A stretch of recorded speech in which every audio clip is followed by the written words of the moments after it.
The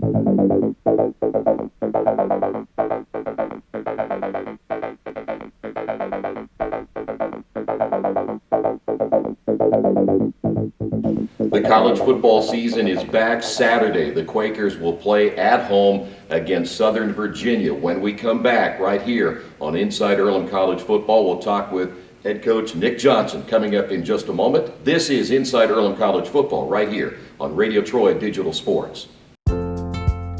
Darrell Bean Stadium, located due south of the Athletics and Wellness Center, is home to the Earlham football, field hockey, track and field, women's lacrosse, and men's lacrosse teams.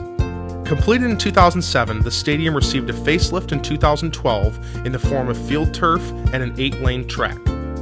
Named after Darrell Bean, class of 1955 and former director of admissions, the stadium seats up to 2,000 people. The Earlham football team calls a 90-person locker room their home during the fall, while each team who visits Darrell Bean Stadium uses the 80-person visiting locker room. Storage areas, concession stands, and restrooms are other amenities the stadium offers.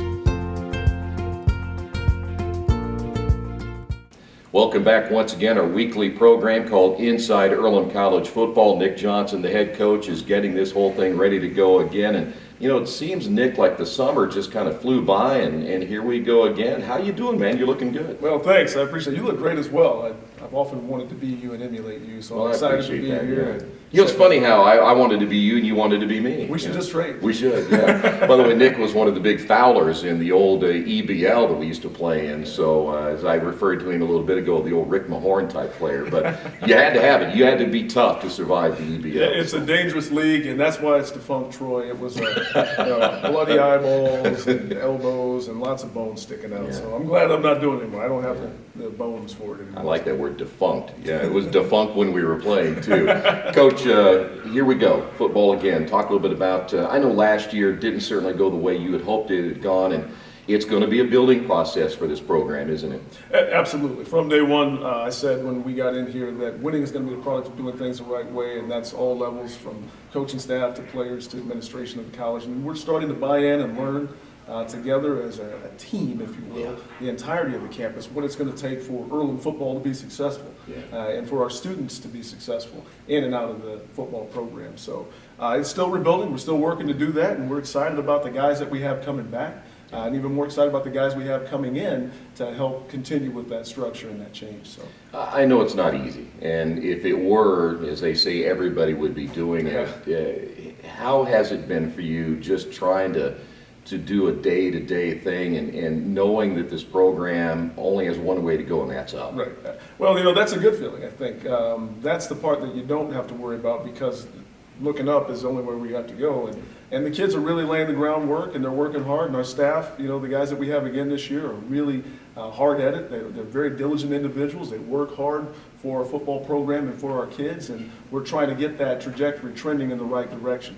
As you said, it's not going to be easy, and like I said, it is hard, but anything worth having is worth working for. That's right. Whether that's a college degree or a championship program. You bet. And that's our aim here, is to develop a championship program. Rome wasn't built in a day, but you can certainly change culture overnight, and we keep trying to do that. Very true. You do have a good core of players coming back from last year. I know the numbers are going to be an issue with your football team this year when it comes to depth and such, but you know, bottom line is you've got some guys that have gone through the wars for the last couple of years, and these are the guys that have stuck with you in this program. That means a lot to you, doesn't it? Oh, it means more than you can possibly imagine. You know, loyalty is a great thing, and it's not just loyalty to me. I don't recruit kids to Nick Johnson. It's loyalty to Earlham College. Exactly. And to our football program, and to their teammates and their brothers and what we have here. And so I'm proud of those guys. I couldn't be more proud of them. They are training on the right way, and they're putting in the effort to help us to be successful.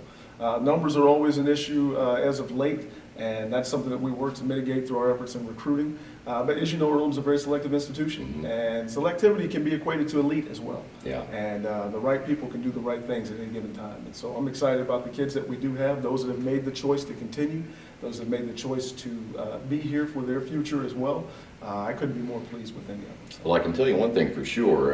Earlham is not unlike many other institutions. The bottom line is you academically got to get the job done, or Absolutely. you can't be there. So it takes a Absolutely. special type of player, doesn't it? You're absolutely right. Our number one goal with our kids is to graduate within 4 years, as they're here. And then number two is to win any and every all games. So, I'm a simple man. I like chicken and chocolate. Those are my two food groups. See, that's why you and I get along. And chicken and chocolate guy myself. If we can graduate and we can win, I think everybody's going to be happy.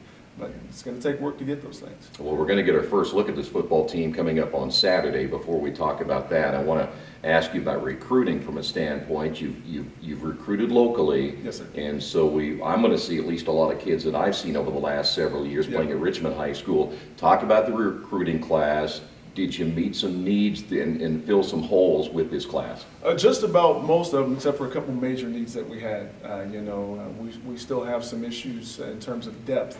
All across the board, but more particularly with our line. So we're doing some unique things to make that functional and viable.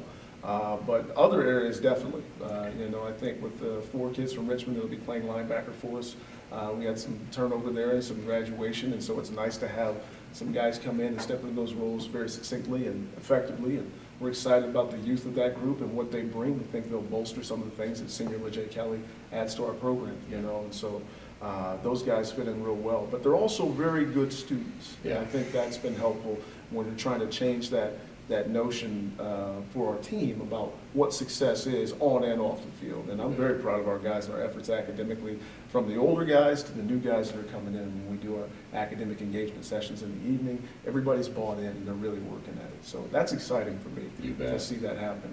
But we wanted to have a local presence with recruiting. That was our thing, trying to get back more into the Wayne County, greater Wayne County area. I think it's just easier to get student athletes' families here when it's not that far of a trip. And I love and appreciate our guys who are from further away. Some of our best athletes are from further away.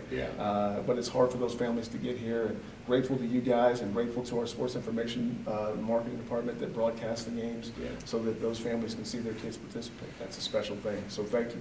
All right, before I take a break, though, it is difficult for freshmen to play at the collegiate level. I don't care whether it's Division I or NAIA. How has that transition gone for these young men to step in and play a major role for you right away? Well, it's always going to be hard for those guys. It's just a different game. You can call it Division III, whatever you want. The speed of the game is different. The size of the men are different. If you're playing teams that have juniors and seniors, that's 22, 23-year-old men out there against 17, 18-year-old boys. So, but they've adjusted fairly well, and they're really excited for the challenge. All of our kids are excited for the challenge. They know that it'll be an uphill climb, so to speak, but they're willing to work for it. And I think that says a lot about their character, their initiative, and who those people are. So we're going to give teams our best every weekend. We expect their best every weekend. And that's good football. That's what it's all about. That's the old college try, as they say. And I'm excited to see it and excited to get started. I just couldn't wait. And I'm so glad this weekend is here, and we're ready to go. And they will be ready on Saturday. When we come back in just a moment, we'll talk about Southern Virginia and a little bit about their program and how they got on the schedule. I'm not sure how that happened, but we're going to find out in just a couple of moments as we continue right here on Inside Earlham College Football and Radio Troy Digital Sports. Darrell Bean Stadium, located due south of the Athletics and Wellness Center, is home to the Earlham football, field hockey, track and field, women's lacrosse, and men's lacrosse teams. Completed in 2007, the stadium received a facelift in 2012 in the form of field turf and an 8-lane track.